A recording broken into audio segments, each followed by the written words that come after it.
எனக்கு அருமையானவர்களே, இன்று குடியரசு தினம். நம்முடைய தேசம் குடியரசாக மாறின தினம். இந்த நாளிலும் அது பாக்கியம் நிறைந்த குடியரசாக இருக்க முடியாது. ஒவ்வொரு மாநிலமும் செழிக்க முடியாது. தமிழ் மாநிலம் சிறந்திருக்க முடியாது. பிரார்த்தனை செய்ய வேண்டியது நம்முடைய கடமை.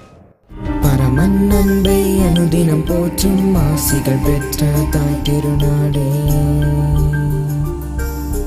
பரமன் அன்பை அனுதினம் போற்றும் ஆசிகள் பெற்ற தாய் திருநாடே. தேசம் உயர தேவனை நம்பி தேவனை நம்பி உயர்ந்திடுவாயே. தேசம் உயர தேவனை நம்பி தேவனை நம்பி உயர்ந்திடுவாயே. உயர்ந்திடுவாயே உயர்ந்திடுவாயே. தைரியமாக, சந்தோஷமாக, ஒருமனமாக நாம் யாவரும் என்று தேசத்தின் பக்கமாக நம்முடைய இருதயத்தை திறப்புவோம். ஆண்டவரை நோக்கி பார்ப்போம். ஆண்டவர் நம் ஜெபத்தை கேட்டு பலத்த கிரியைகளை தேசத்திலே நடப்பிப்பார். சுபிட்சம் இறங்கும். அதற்கு ஆதாரமாக இந்த திருவசனத்தை நாம் தியானிப்போமா? எரேமியா 33:3 ஆண்டவர் இப்படி நமக்கு வாக்கு கொடுக்கிறார். என்னை நோக்கி கூப்பிடு, அப்பொழுது நான் உனக்கு உத்தரவு கொடுத்து நீ அறியாததும் உனக்கு எட்டாததுமான பெரிய காரியங்களை உனக்கு அறிவிப்பேன். நீ அறியாததும் உனக்கு எட்டாததுமான பெரிய காரியங்களை உனக்கு நான் அறிவிப்பேன்.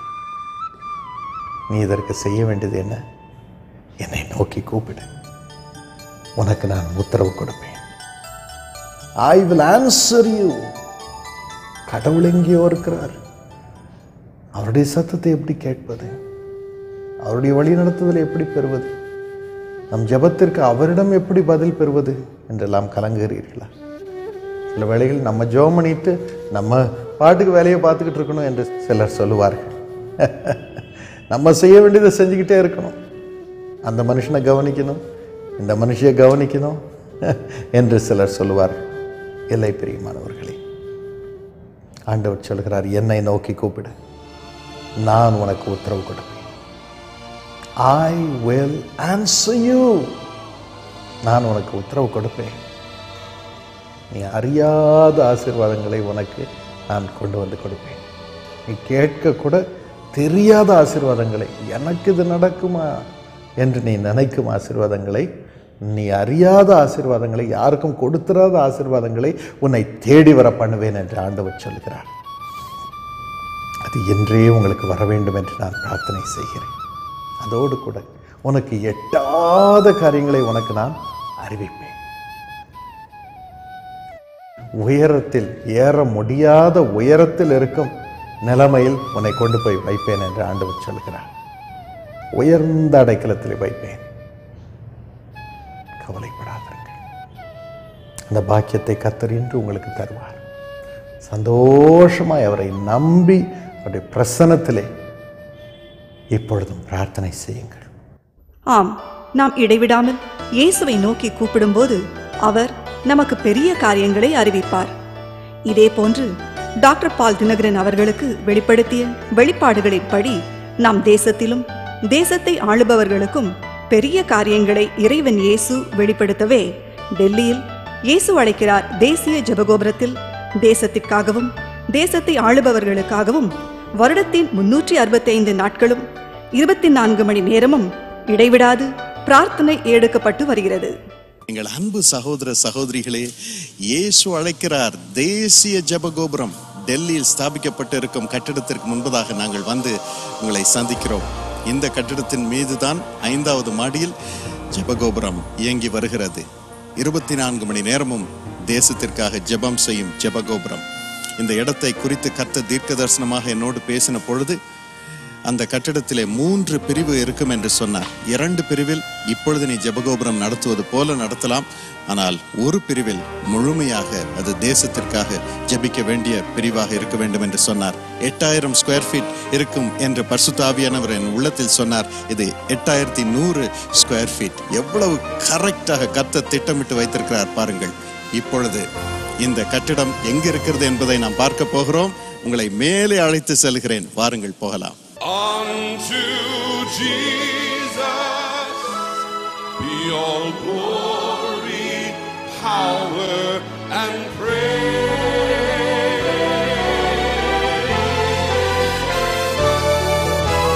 Majesty, kingdom, authority. அன்பு சகோதர சகோதரிகளே, நாங்கள் இந்திய பாராளுமன்றத்திற்கு முன் நின்று கொண்டிருக்கிறோம். எனக்கு பின் பிரதம மந்திரியின் அலுவலகம், அதன் அருகிலே ஜனாதிபதியின் அலுவலகம். இவைகள் 3ம் நமக்கு நேரடியாக காட்சி அளிக்கிறது. இதுதான் இயேசு அழைக்கிறார் டெல்லி ஜெபகோபுரம்.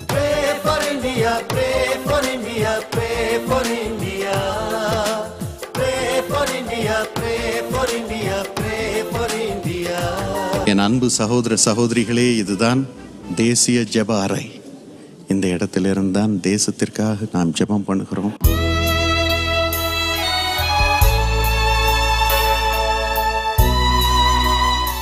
இந்த இடத்திலிருந்து தான் கர்த்தர் தேசத்திற்கு வைத்திருக்கும் திட்டத்தை இவர்கள் தீர்க்கதரிசனமாக அறிவிக்கும் இடம். அவருடைய வார்த்தை, அவருடைய ஜீவன் ஜனங்களுக்குள் இறங்கும்படியாக, அவர்களுடைய இருதயத்தை திறந்து அவருடைய வெளிச்சத்தை தேசத்தில் பெற்றுக்கொள்ளும்படியாக அவர்கள் ஜெபிக்கும் இடம். நேரடியாக பார்லிமெண்ட் தெரிகிறது. 24 மணி நேரமும் இரவும் பகலும் அவர்களுக்காக ஜெபம் ஏறெடுக்கப்படுகிறது. அதோடு கூட பிரியமானவர்களே, இந்த இடத்திலே உங்கள் பெயரை நீங்கள் பார்க்கிறீர்கள். இந்த ஜெப அறையிலே உங்கள் பெயர் இருப்பதை நீங்கள் பார்க்கிறீர்கள். Aldrin Davis, Chennai. இப்படி உங்கள் பெயர் இந்த ஜெப அறையிலே தொடர்ந்து பிரகாசித்துக் கொண்டிருக்கிறது.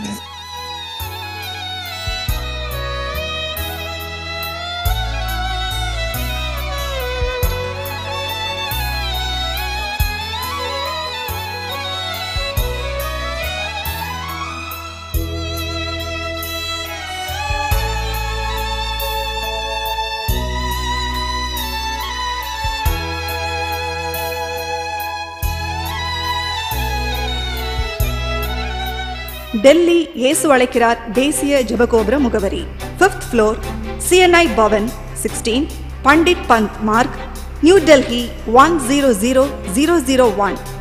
தொலைபேசி எண் 01144600600. இமெயில் முகவரி nps@jesuscalls.org.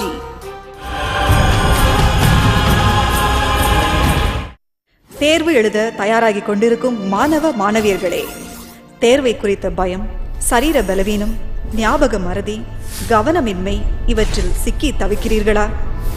உங்களின் அனைத்து பிரச்சனைகளிலிருந்தும் விடுதலை பெற்று நீங்கள் தைரியமாய் தேர்வை சந்திக்க You are going to be a winner. நீங்கள் வெற்றி வீரராயிருப்பீர்கள். You are going to be a winner. நீங்கள் வெற்றி வீரராயிருப்பீர்கள். வரும் பிப்ரவரி மாதம் 5ஆம் தேதி ஞாயிற்றுக்கிழமை பிற்பகல் 2 மணிக்கு சென்னை சேத்துப்பட்டு ஹாரிங்டன் சாலையில் உள்ள சென்னை கிறிஸ்தவ கல்லூரி மேல்நிலைப் பள்ளி வளாகத்தில் டாக்டர் பால் தினகரன் அவர்கள் பிரார்த்தனை எடுக்கும் சிறப்பு மாணவர் பிரார்த்தனை கூட்டம் 2012. இக்கூட்டத்தில் சிறப்பு துதி ஆராதனை, வெற்றி பெற்றவர்களின் மெய்சிலிருக்கும் சாட்சிகள், 10th பப்ளிக்ல மேக்ஸ்ல 100, சயின்ஸ் சோஷியல் சயின்ஸ் இங்கிலீஷ்ல 99 99 99, தமிழ்ல 96 கொடுத்து 493 மார்க்ஸ் கொடுத்து ஸ்டேட் தேர்ட் கொடுத்தாங்க. 93 out of 500. Wonderful. State level என்ன ரேங்க்னா? State level 3rd rank. உன் பேர் வந்து ஹிந்து நியூஸ் பேப்பர்ல வந்திருக்கு. நீ தான் சென்னை டிஸ்ட்ரிக்ட்லயே ஆங்கிலோ இந்தியன் சிலபஸ்ல ஃபர்ஸ்ட் வந்திருக்க. Very good. Chennai district first in Anglo Indian syllabus.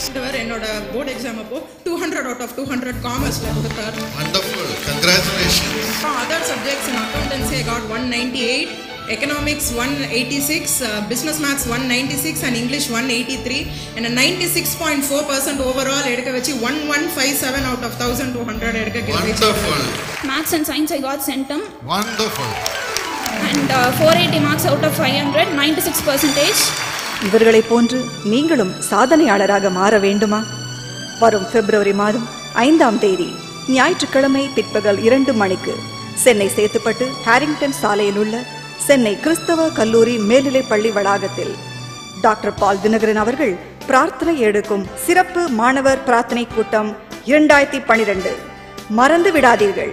வரும் பிப்ரவரி 5ஆம் தேதி பிற்பகல் 2 மணிக்கு டாக்டர் பால் தினகரன் அவர்கள் பிரார்த்தனை எடுக்கும் சிறப்பு மாணவர் பிரார்த்தனை கூட்டம் 2012. மாணவ செல்வங்களே, திரண்டு வாருங்கள். நீங்களும் நாளைய சாதனையாளராக மாறலாம்.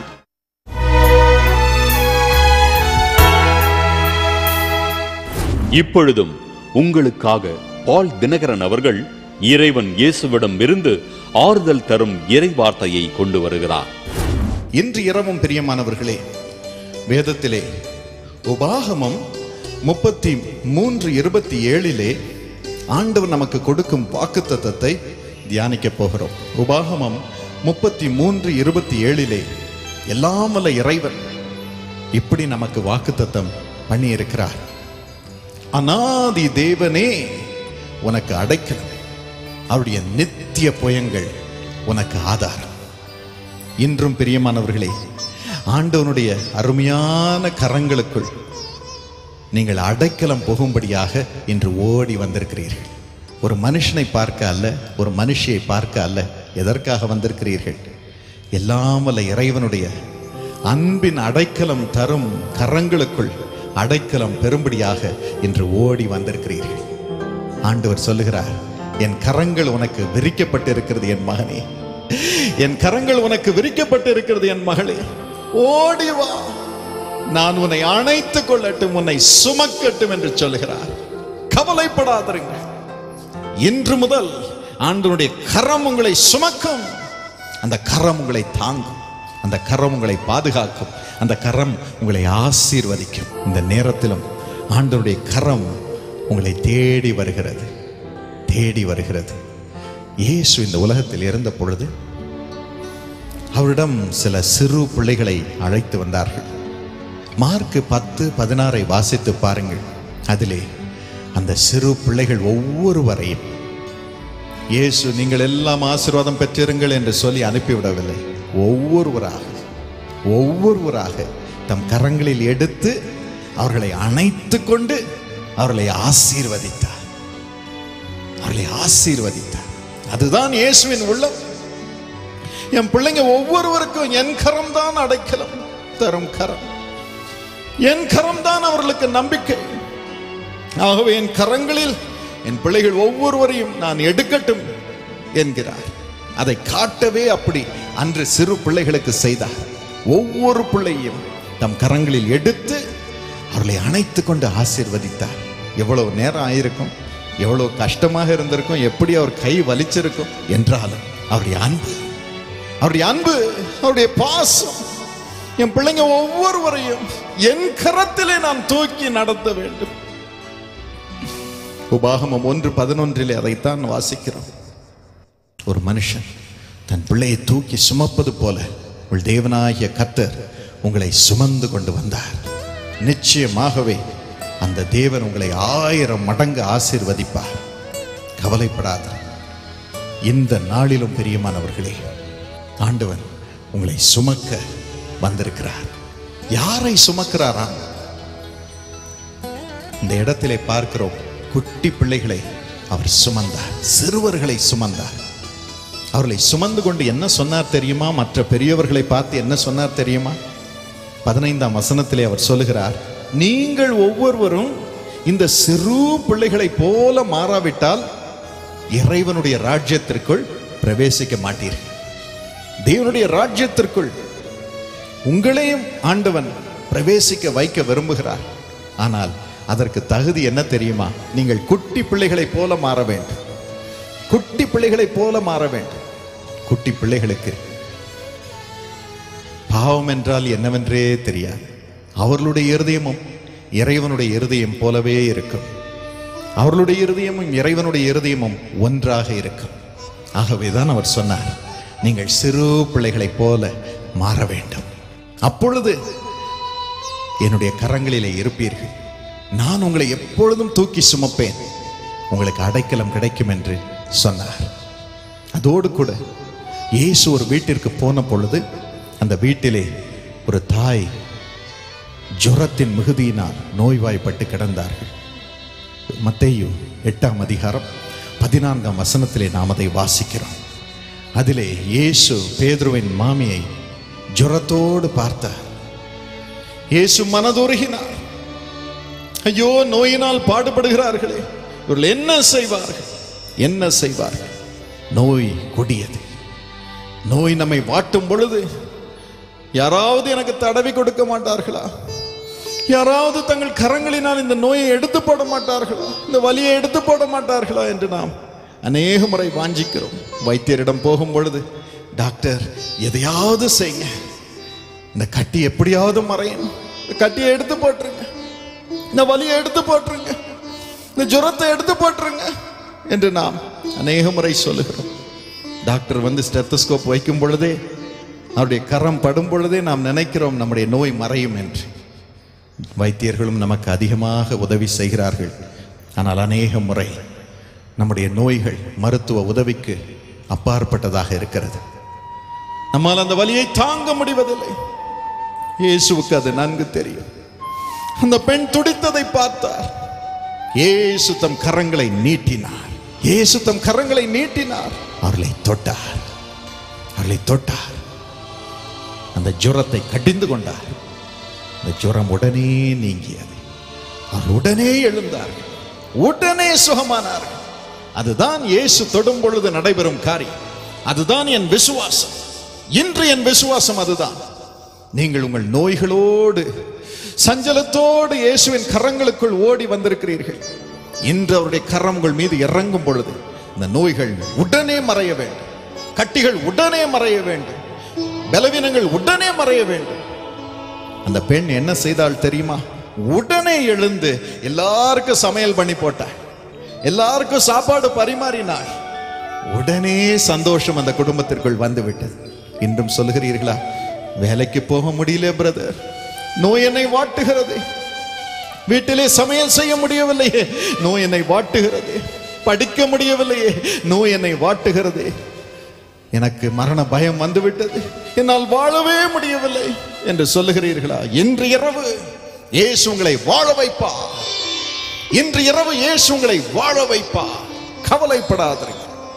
அந்த பெண்ணை வேலை செய்ய வைத்து குடும்பத்தை நடத்தும்படி செய்த ஆண்டவர் உங்களுக்கும் அப்படியே செய்வார். ஏனென்றால் அந்த கரங்கள் சிலுவையிலே நம் ஒவ்வொருவர் நோயையும் நம் ஒவ்வொருவர் பலவீனத்தையும் சுமந்திருக்கும் கரங்கள். அவர் பரிசுத்தம் உள்ளவர். இயேசு பரிசுத்தம் உள்ளவர். இறைவனுடைய திரு அவதாரம். இறைவனே அவர். இறைவன் மனுஷனாக இறங்கி வந்தவர். அவர் நம் ஒவ்வொருவர் நோய்களையும் தன் மீது ஏற்றுக்கொள்வதற்காக சிலுவையில் தம்மையே பலியாக ஒப்புக் கொடுத்தார். அவருடைய கரங்களில் ஆணிகள் கடாவப்பட்டது. அந்த காயங்கள் அவருக்கு தெரியும். வலி தெரியும். நம்முடைய நோய்களின் உக்கிரத்தின் வேதனை தெரியும். ஆகவேதான் இன்று அவர் கரங்களை நீட்டி சொல்லுகிறார், என் பிள்ளையே, ஏன்ட்ட ஓடிவாமா, ஏன்ட்ட ஓடிவாப்பா, என்னுடைய தழும்புகளினால் உன்னை குணமாக்குவே.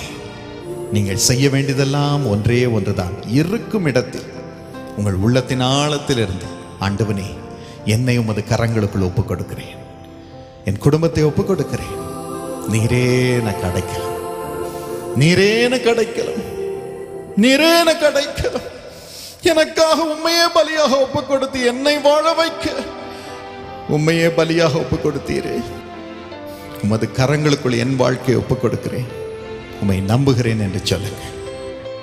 அவருடைய கரத்திற்குள் உங்களை வைப்பார். உங்களை தூக்கி சுமப்பார். உங்கள் நோய்களை நீக்குவார். உங்களை நம்பிக்கையோடு வாழும்படியாக செய்வார். எனக்கு அருமையானவர்களே, இப்பொழுதும் உங்களுக்காக நாங்கள் பிரார்த்தனை செய்ய விரும்புகிறோம். I want to pray for you. நாம் சேர்ந்து ஜெபம் பண்ணுவோமா? இயேசப்பா, நாங்கள் அருகதையற்றவர்களப்பா, உமது ஆசீர்வாதத்தை பெற அருகதையற்றவர்கள். ஆனாலும் எங்களை உமது இரத்தத்தினால் நீர் கழுவி உமது பிள்ளையாக விலைக்கு வாங்கி இருக்கிறீரப்பா. உமக்கு ஸ்தோத்திரம், ஸ்தோத்திரம், ஸ்தோத்திரம். சம்பூர்ண நன்மை எங்களுக்கு நீர் தருவதற்காக ஸ்தோத்திரம். இந்த நேரத்திலும் சுவாமி, எனக்கு வாழ்க்கையிலே நம்பிக்கை இல்லையே என்று தவிக்கும் அது பிள்ளைகளுக்கு ஒரு வழியை திறந்தரலும் ராஜா, திறந்தரலும், திறந்தரலும். ஆண்டவனே, குழந்தை இல்லாதவர்களுக்கு ஒரு குழந்தை இப்பொழுது தாரும். வீடு இல்லாதவர்களுக்கு ஒரு வீட்டை தாரும் அப்பா. வேலை இல்லாதவர்களுக்கு இன்று ஒரு வேலையை தாரும். ப்ரமோஷனே வரவில்லை, சம்பளமே வரவில்லை என்று சொல்லுகிறவர்களுக்கு உயர்வும் வரட்டும், சம்பளமும் வரட்டும். இயேசுவின் நாமத்தில் இது வரைக்கும் அடைப்பட்டிருக்கும் சம்பளம் அவர்களை தேடி வரட்டும் என்று நான் கட்டளையிடுகிறேன். இந்த நாளில் வரட்டும். அவளுக்கு வர வேண்டிய பணமெல்லாம் வரட்டும், வர வேண்டிய பொருளெல்லாம் இயேசுவின் நாமத்தில் இன்று வரட்டும். அவர்களுக்கு வர வேண்டிய உயர்வெல்லாம் இயேசுவின் நாமத்தில் அவர்களை தேடி வரட்டும் என்று கட்டளையிடுகிறேன். ஒரு ஆசீர்வாதத்தை உமது பிள்ளைகள் மீது வைக்கிறேன். பமலா, பமலா, God is blessing you. Surely God will help you. You will rise up. Thank you, Jesus. தகப்பனே, வர வேண்டிய சொத்துக்கள் எல்லாம் சரியாக அவர்களை தேடி வரட்டும். பணத்தை கொடுத்து விட்டேன், வீட்டை வந்து ரெஜிஸ்டர் பண்ணவில்லை என்று சொல்லும் மக்களுக்கு உதவி செய்யும். அவர்கள் தேடி வந்து, அந்த மக்கள் தேடி வந்து அவர்கள் ரெஜிஸ்டர் பண்ணி பத்திரத்தை கொடுக்கட்டும் அப்பா. அந்த பிள்ளைகளுக்கு கொடுக்கட்டும் அப்பா. ஆசீர்வாதத்தை அவர்கள் மீது இயேசுவின் நாமத்தில் வைக்கிறேன் அப்பா, வைக்கிறேன். உயர்வை கொடுக்கிறேன் என்று சொன்னவர்கள் உயர்வை கொடுக்கட்டும் அப்பா, கொடுக்கட்டும். டிரான்ஸ்ஃபரை கொடுக்கிறேன் என்று சொன்னவர்கள் ஆண்டவனே நீர் தயவாக அவர்களிடம் பேசி டிரான்ஸ்ஃபரை கொடுக்கும்படி வையும் அப்பா, வையும் அப்பா, வையும். திருமணம் செய்து கொள்கிறேன் என்று நிச்சயித்து விட்டு ஓடிவிட்ட மக்களை கொண்டு வாரும் அப்பா, கொண்டு வாரும். திருமணம் ஆகட்டும்.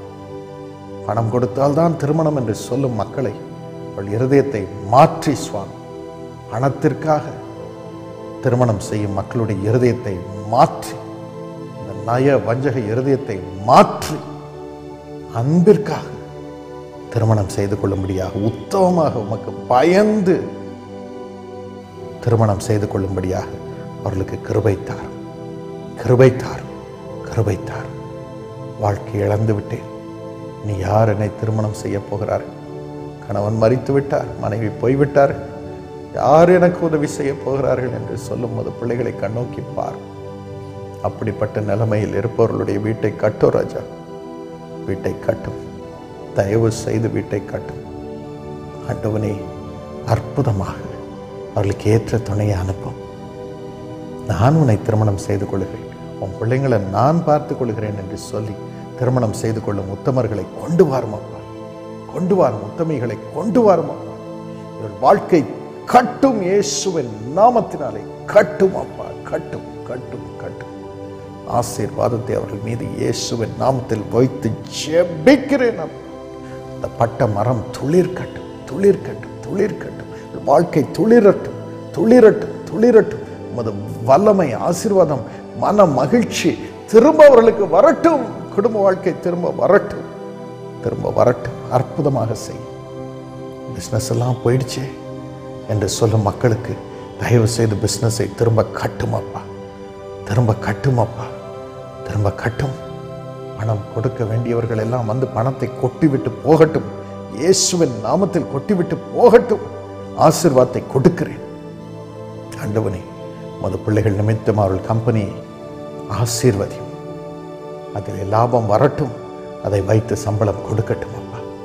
மனம் இறங்கி கிருபை செய். என்னுடைய ஊழியர்களுக்கு சம்பளம் கொடுக்க முடியவில்லை என்று தவிக்கும் ஒவ்வொருவரையும் கண்ணோக்கி பாரும்.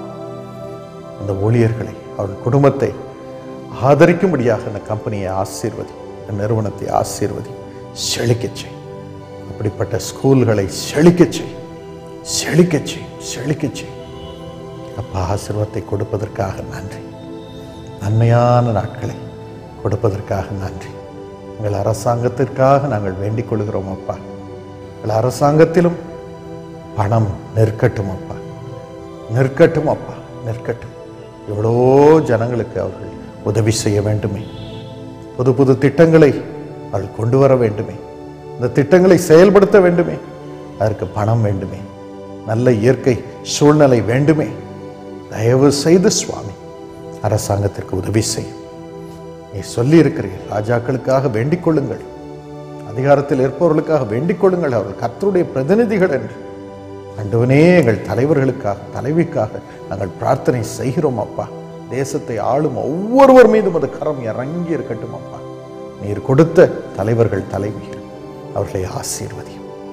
சமாதானத்தோடு நாங்கள் ஜீவனம் பண்ணும்படி அவர்களை ஆசீர்வதித்து, திட்டங்களை எல்லாம் மது திட்டமாக நீர் வைத்து, நீர் திட்டமிட்டதை அவர்கள் செயல்படுத்தும்படியான கிருபை அவர்களுக்கு கொடுத்து, அவர்களுக்கு துணை நின்று நாட்டையும் மாநிலத்தையும் செழிக்க செய்யும் அப்பா. செழிக்க செய்யும், செழிக்க செய்யும். விசேஷமாக எல்லா நதிகளையும் அவர்கள் ஒன்று சேர்க்கும்படியாக கிருபைத்தார். அதற்கான திட்டங்கள் வரட்டும், வரட்டும். தண்ணீருக்காக எவ்வளவு சண்டை, எவ்வளவு பேர் செத்து போயிருக்கிறார்கள் அப்பா.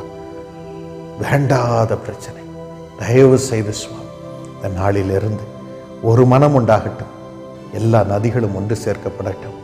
தேசத்திலே சுபிட்சம் உண்டாகட்டும். தண்ணீர் எவ்வளவு இருக்கிறதப்பா, வீணாய் கடலுக்கு போகிறதே. எல்லாருடைய உள்ளத்திலும் மக்களுக்காக ஒரு பரிதாபத்தை போடும் அப்பா. தேச மக்கள் வாழ வேண்டுமே என்ற ஒரு பரிதாபத்தை போடும். அவர்கள் ஒன்று சேர்ந்து உட்கார்ந்து நதிகளை இணைக்கட்டும். தேசம் செழிக்கட்டும். ஜனங்கள் பாக்கியம் பெறட்டும். எங்கள் நாட்டிலே பற்றாக்குறையே இருக்கக்கூடாது, வறுமையே இருக்கக்கூடாது. ஐயா ப்ளீஸ், தயவு செய்து ஒரு வழியை திறந்தர். எங்கள் தலைவர்களுக்கு, தலைவிகளுக்கு விசேஷித்த கிருபையை கொடுத்து அவர்கள் செய்வதெல்லாவற்றையும் வாய்க்கச் செய்து, ஏழ்மை கோட்டில் இந்தியாவில் ஒருவரும் இல்லை என்ற நிலைமைக்கு நீர் கொண்டு வந்து இந்த தேசத்தை எல்லாரும் சந்தோஷமாக அனுபவிக்க அருள் புரியும் அப்பா. அருள் புரியும். முதல் பொறுப்பில் எங்கள் தேசத்தை ஒப்புக் கொடுக்கிறோம். ஆசீர்வதியும், ஆசீர்வதியும், ஆசீர்வதியும், ஆசீர்வதியும், ஆசீர்வதியும். சமாதானம் பெருகி இருக்கட்டும். இந்த பிரார்த்தனை மிகுந்த தாழ்மையோடு ஏறெடுக்கிறோம். எங்களுக்கு துணை நின்று எங்களையும் தேசத்தையும் ஆசீர்வதித்து பெரிய காரியங்களை எங்களுக்காக செய்வதற்காக உமக்கு நன்றி செலுத்தி ஜெபிக்கிறோம் நல்ல பிதாவே. ஆமென். எங்கள் அருமை சகோதரர் ஜே பீட்டர் முதலூர் தூத்துக்குடியிலிருந்து இந்த நிகழ்ச்சியை ஆதரித்திருக்கிறீர்கள். கர்த்தர் உங்களை நூறத்தனையாய் எரேமியா 31:14 படி ஆசீர்வாதத்தினால் நிரப்புவாராக. என் ஜனங்கள் நான் அளிக்கும் நன்மையினால் திருப்தி ஆவார்கள் என்று கர்த்தர் சொல்லுகிறார். ஏசப்பா, உமது மகன் பரிசுத்த ஆவியானுடைய வல்லமையினால் நிரம்பி உயரட்டும் சுவாமி. குடும்பம் செழிக்கட்டும், ஊழியம் தழைக்கட்டும், செழிக்கட்டும் சுவாமி. ஆண்டவனே, அதே போல எங்கள் சகோதரி ஜூலியட் அவர்களுடைய கால் வலியை சுகமாக்கும் அப்பா. உமது ஜீவன் இறங்கட்டும் சுவாமி. அதே போல பிள்ளைகள் பிளஸ்வேனையும் பிரார்த்தனாவையும் ஞானத்திலே சிறந்திருக்க செய்து ஆவியின் நிறைவை கொடுத்து சரீர பலனை கொடுத்து உயர்த்தி வையும் இயேசுவின் நாமத்தில் ஆமென். எங்கள் அருமை சகோதரி மிஸ்ஸஸ் டி சிவகாமி தங்கவேல், குணசீலி, அவினாஷி கோயம்புத்தூர்லேருந்து இந்த நிகழ்ச்சியை ஆதரித்திருக்கிறீர்கள். மிக்க நன்றி. கர்த்தர் உங்களை நூறத்தனையாய் ஆசீர்வதிப்பாராக. சங்கீதம் 37:4 படி கர்த்தரிடத்தில் மனமகிழ்ச்சியாயிரு, அவர் உன் இருதயத்தின் வேண்டுதல்களை உனக்கு அருள் செய்வார் என்ற வசனத்தின்படி இயேசுப்பா, உமது மகளுக்கு குடும்பத்திலே சமாதானத்தை தாரும். தயவு செய்து செழிப்பான நாட்களை தாரும். பண கஷ்டமே நீ வரக்கூடாது. தயவு செய்து சுகத்தை தாரும். அருமை கணவர் சகோதரர் தங்கவேல் அவர்களுக்கு உமது பூர்ண வெளிச்சத்தையும் உமது வழிநடத்துதலையும் தந்து உமது ஆவியானவருடைய நிறைவை தார சுவாமி. ஆண்டவனை குடும்பத்திலே எல்லாரோடும் இன்பமாய் வாழ்ந்திருக்க புது ஆவியை அவர்கள் வைக்கிறேன் சுவாமி. பிள்ளைகள் மனோரஞ்சித், உதயகுமாரையும் ஆசீர்வதியும், படிப்பிலே உயர்த்தி வையும், சுகத்தை தாரும் இயேசுவின் நாமத்தில் ஆமென். என் அருமை சகோதரர் டேனியல் தாஸ், அருமை சகோதரி ஷேர்லி டேனியல் பெங்களூரில் இருந்து இந்த நிகழ்ச்சியை இன்று ஆதரித்திருக்கிறீர்கள். இன்று உங்களுக்கு விசேஷித்த நாள், எங்களுக்கும் ஆண்டவரை ஸ்தோத்திரிக்கும் ஒரு நாள். Today is your 25th wedding anniversary. Happy wedding anniversary and God bless you abundantly. ஸ்தோத்திரம் சாமி. உங்கள் பிள்ளைகளை 25 வருடம் சுமந்து வந்த தயவுக்காக ஸ்தோத்திரம் ஸ்தோத்திரம் ஸ்தோத்திரம். ரோமர் 15:13 படி நம்பிக்கையின் தேவன் விசுவாசத்தினால் உண்டாகும் எல்லாவித சந்தோஷத்தினாலும் சமாதானத்தினாலும் உங்களை நிரப்புவாராக. ஏசப்பா, இதை உறுதிப்படுத்தும். மது பிள்ளைகளுக்கு எல்லா கடனிலிருந்து விடுதலை என்று இயேசுவின் நாமத்தில் கொடுக்கிறேன். சொந்த வீட்டை கொடுக்கிறேன். அவர்களுடைய music ministry Jehovah Shalom school of மியூசிக்கை ஆசீர்வதித்து செழிக்க செய்யும் சுவாமி. வேலையில் உயர்வை தாரும், சமாதானத்தை தாரும். சகோதரி ஷேர்லிக்கு சுகத்தை தாரும் சுவாமி. அருமை மகன் ஆண்ட்ரூ டேனியலுடைய வேலையை ஆசீர்வதித்து கெரியரிலே உயர்ந்திருக்க செய்யும். பிள்ளையை உயர்த்து சுவாமி. ஆசீர்வாதம் அவன் மீது இப்பொழுது இறங்கட்டும். அருமை மகள் அலிசா ரெபேக்காவை ஆசீர்வதித்து பிஏவிலே நிறைய மார்க்கை பிள்ளைக்கு கொடுத்து உயர்த்தி வையும். குடும்பம் முழுவதையும் மது வெளிச்சத்திற்குள் கொண்டு வந்து பாக்கியத்தை காண செய்யும் ஐயா. ஆசீர்வதியும். இந்த பாக்கியத்தை அவர்களுக்கு பூர்ணமாய் என்று தருவதற்காக நன்றி செலுத்துகிறேன் இயேசுவின் நாமத்தில். ஆமென். காலமே நீ எழுந்து கடவுளை